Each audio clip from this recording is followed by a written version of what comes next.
बिस्मिल्लाहिर्रहमानिर्रहीम। सूरह लुक़मान की आखिरी आयत है वयअलमु मा फ़िल अरहाम। इसका तर्जुमा ये है कि माँओं के पेटों में जो है वो अल्लाह ही जानता है।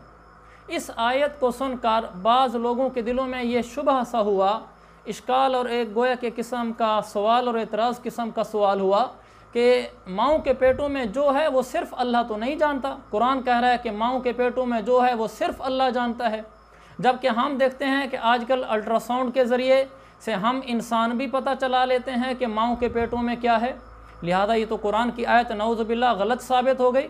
याद रखें, कुरान की आयत का जो तर्जुमा है यही तर्जुमा है और मतलब भी यही है कि माँओं के पेटों में जो है वो अल्लाह ही जानता है। ये बात बिल्कुल ठीक है और कोई नहीं जानता।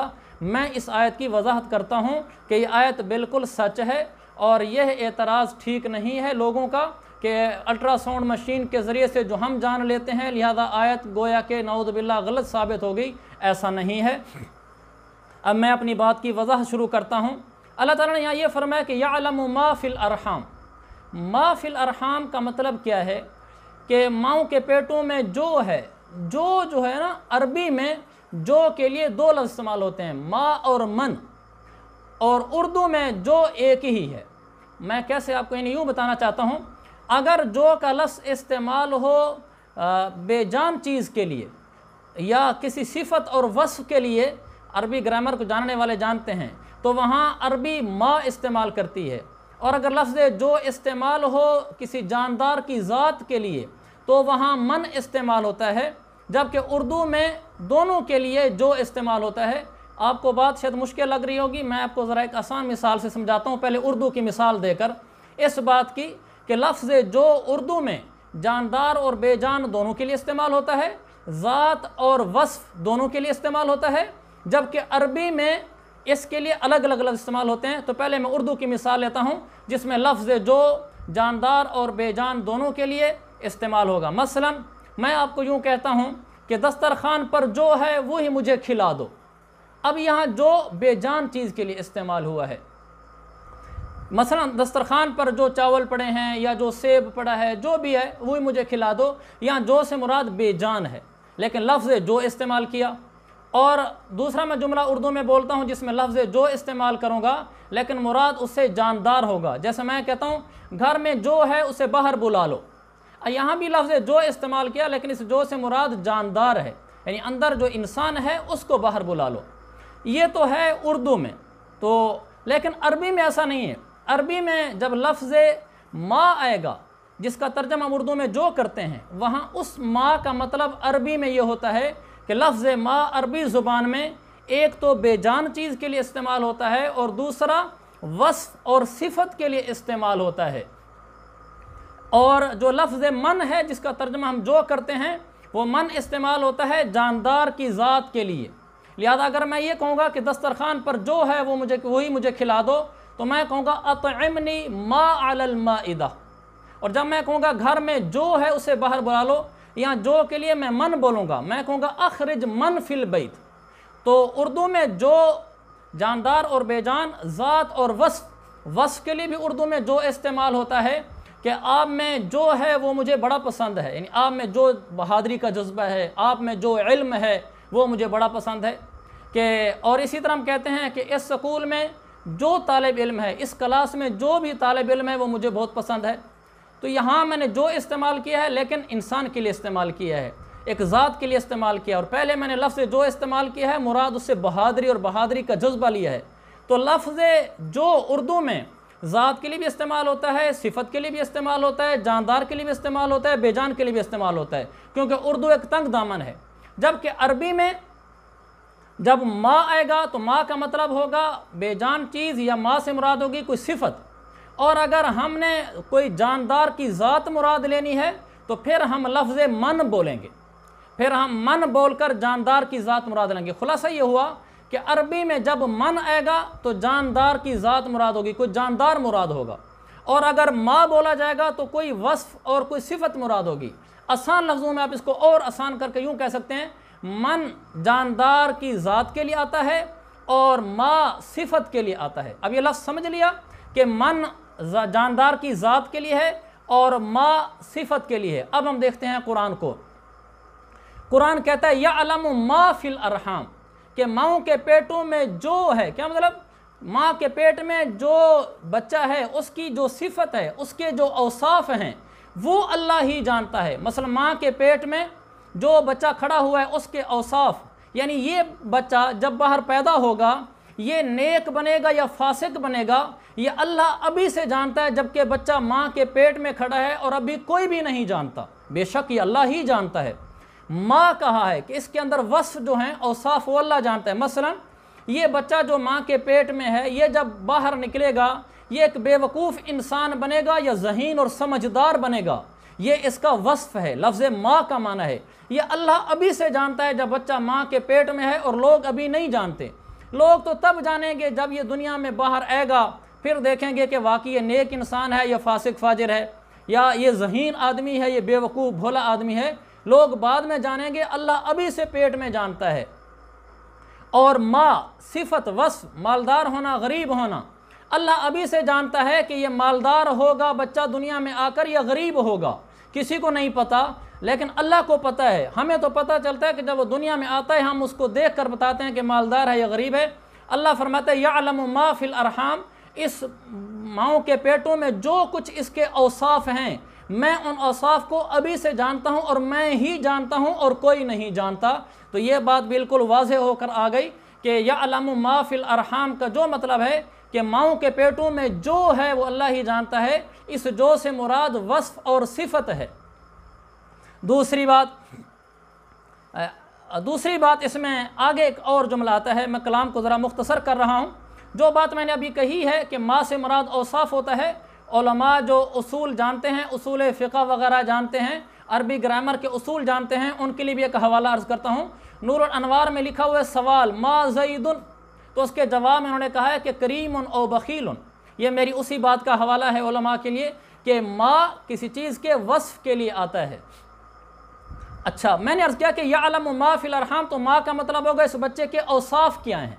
लिहाजा ये मतलब नहीं होगा कि माँ के पेट में जो खड़ा है वो लड़का है या लड़की है, ये अल्लाह ही जानता है, ये मतलब नहीं होगा। क्योंकि अगर ये मतलब होता कि अंदर जो माँ के पेट में जो चीज़ है उस जानदार की ज़ात क्या है, लड़का या लड़की होने के लिहाज से, तो फिर कुरान कहता यअलमु मन फिल अरहाम, मन फिल अरहाम कहता तो फिर हो सकता था कि हाँ जी ये तो मन कहा है कि अंदर पेट के अंदर जो बच्चे की ज़ात है वो सिर्फ अल्लाह ही जानता है, वो तो आले के ज़रिए से हम भी जान लेते हैं।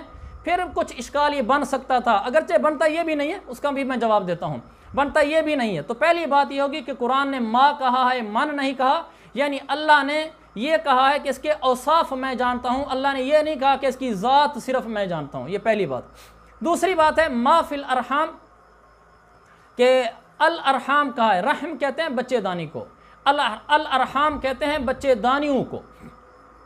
तो अल्लाह ताला ये कहना चाहता है दुनिया जहान में जितनी बच्चेदानियाँ हैं इस एक ही वक्त में, यानी इस वक्त जितनी औरतें हमल के साथ हैं और उन औरतों के पेटों में जितने बच्चे हैं, सिर्फ औरतें नहीं, मुअन्नस, रहिम मुअन्नस की बच्चेदानी को कहते हैं, चाहे वो बकरी की हो, चाहे वो गाय की हो, चाहे किसी की हो। बच्चेदानियों में जो कुछ खड़ा हुआ है और सबके औसाफ अल्लाह जानते हैं। मसलन बकरी के बच्चे में, बकरी के बच्चेदानी में जो बच्चा है इसको अल्लाह जानता है कि ये बच्चा जब बाहर आएगा ये बच्चा कैसे रंग का होगा और ये बच्चा कितनी उम्र पाएगा।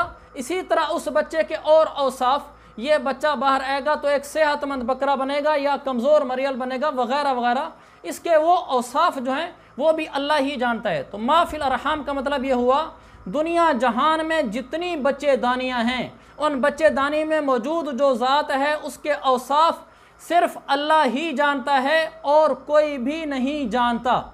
दूसरी बात इसके साथ एक अर्ज़ करना ज़रूरी है कि अगर इस माँ को हम मन के माना में मुराद ले लें, यह भी अरबी ग्रामर का एक उसूल है कि माँ बादफ़ा मन के माना में इस्तेमाल होता है, यानी माँ से मुराद होता है, माँ तो इस्तेमाल होता है ना कि वस्फ़ के लिए या बेजान चीज़ के लिए, ये माँ कभी मन के माना में भी इस्तेमाल होता है। यानी क्या मतलब, बोलते माँ है और मुराद उससे जानदार की ज़ात लेते हैं, ऐसा हो जाता है कभी कभी, अरबी ग्रामर में ऐसा होता है।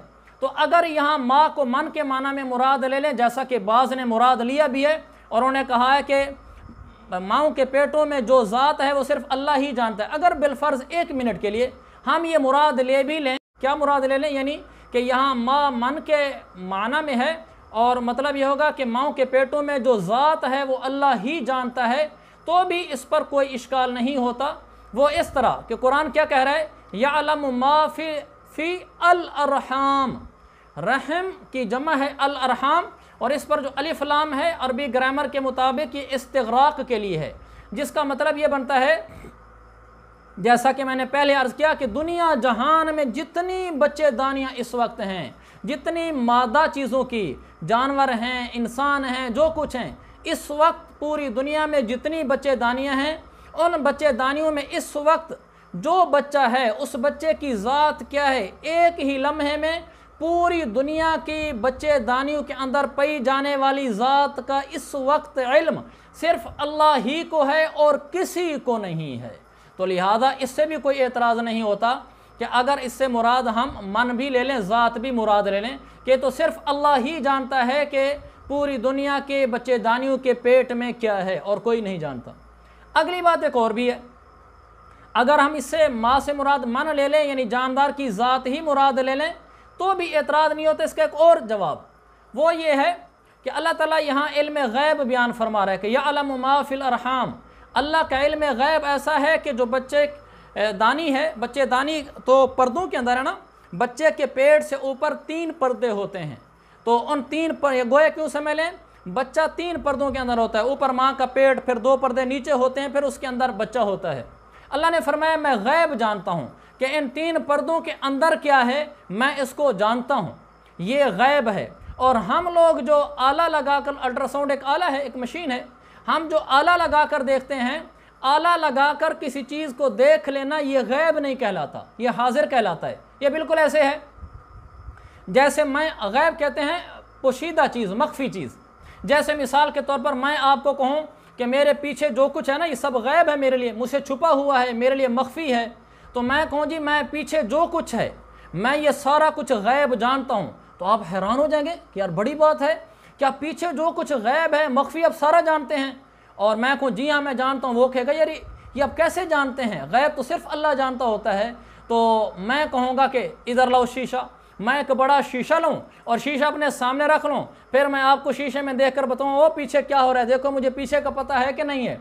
तो देखें आप भी हंसना शुरू हो जाएंगे, आप कहेंगे आप तो कह रहे थे कि पीछे जो चीज़ मख्फी है मैं वो जानता हूँ, शीशा लगाने से तो वो गैब ही नहीं रहा, वो मख्फी ही नहीं रहा, वो गैब नहीं रहा, वो तो हाजिर हो गया है।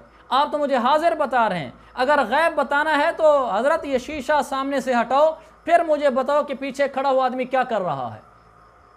तो हम लोग शीशा यानी एक शीशा लगाकर, एक मशीन लगाकर देखते हैं, तो हम गैब देख ही नहीं रहे होते। अल्लाह ताला बग़ैर किसी आले के 3 पर्दों के अंदर से बच्चे को देख रहा होता है, तो अल्लाह गैब जानता है। तो ये भी वाज़ेह हो गया कि अल्ट्रासाउंड लगाने के ज़रिए से गैब का जानना लाजिम नहीं आता, ये गैब का जानना बनता ही नहीं है। और अल्लाह फरमा रहा है मैं गैब जानता हूँ, बेशक अल्लाह गैब जानता है और हम नहीं जानते। मेरे ख्याल में इतनी मुफस्सल गुफ्तगू से ये बात बिल्कुल वाज़ेह हो गई होगी कि हमारा अल्ट्रासाउंड के ज़रिए से बच्चे के अंदर पहचान लेना कि लड़का है या लड़की है, ये कुरान की आयत के ख़िलाफ़ नहीं है। जब ये कुरान की आयत के ख़िलाफ़ नहीं है तो अब ये मालूम हो गया कि डॉक्टरों के लिए अल्ट्रासाउंड करके अगले मरीज़ को बताना, अगले आदमी को बताना कि ये बच्चा है या बच्ची है, ये बिल्कुल जायज़ है, ये कोई गुनाह की बात नहीं है। इसी तरह किसी का जाकर अल्ट्रासाउंड करवाना, डॉक्टर से पूछना कि मुझे अल्ट्रासाउंड करके बताओ कि बेटा है या बेटी है, ये कोई गुनाह की बात नहीं है, कोई नाजायज़ होने की बात नहीं है। अल्लाह ताला हम सबको ईमान कामिल, यकीन रासिख, पुख्ता यकीन नसीब फरमाए कि कुरान में जो कुछ लिखा हुआ है वो हर्फ बहर्फ, लफ्ज़ लफ्ज़ सच्चा है। चाहे उस पर जो एतराज़ हो रहा है वो एतराज़ मुझे भी महसूस हो रहा कि वाकई एतराज़ बनता है, फिर भी हम मुसलमान होने के नाते यही कहेंगे कि अगरचे मुझे लग रहा है कि एतराज़ है, लेकिन बिला शक व शुबा कुरान सच्चा है और ये एतराज़ बिल्कुल बेकीमत और बेवकत है। बस ये है कि हम ये कहेंगे हमारे पास इल्म नहीं है, उलमा के पास इल्म है, उनसे अगर पूछा जाएगा तो वो खोल कर बता देंगे कि कुरान की कोई बात गलत नहीं है, हर लफ्ज़ हक और सच है। लिहाजा मेरा भी और आपका भी ये ईमान और यकीन होना चाहिए कुरान के ऊपर कि कुरान में जो कुछ लिखा हुआ है वो हक और सच है। जब ये सारी बातें हक और सच हैं, कुरान में साइंस की बातें आज तक गलत नहीं साबित हो सकी, साइंस और टेक्नोलॉजी कितनी तरक्की कर चुकी है, तो जो अल्लाह ने कब्र हशर की बातें बताई हैं, जन्नत जहन्नम की बातें बताई हैं, मरने के बाद जिंदा उठने की बातें बताई हैं, हिसाब किताब होगा, जन्नत जहन्नम के फैसले होंगे, काफिर नाकाम होंगे, मुसलमान कामयाब होंगे, नेक लोग कामयाब होंगे, गुनाहगार लोग नाकाम होंगे, तो वो बातें भी बिल्कुल हक और सच हैं। हमें दिल के 100% यकीन से ये हमें कबूल करना चाहिए और लोगों को इसकी दावत देनी चाहिए कि हमारे कुरान में लिखी हुई हर बात, चाहे वो दुनियावी उमूर से रिलेटेड और मुतल्लका हो या उखरवी उमूर से हो, सब कुछ हर्फ बहर्फ सच है। अल्लाह ताला मेरा और आपका ख़ात्मा अपनी रहमत से ईमान पर फरमाए, इस्लाम पर फरमाए। व आखिर दावाना अनिल हम्दुलिल्लाहि रब्बिल आलमीन।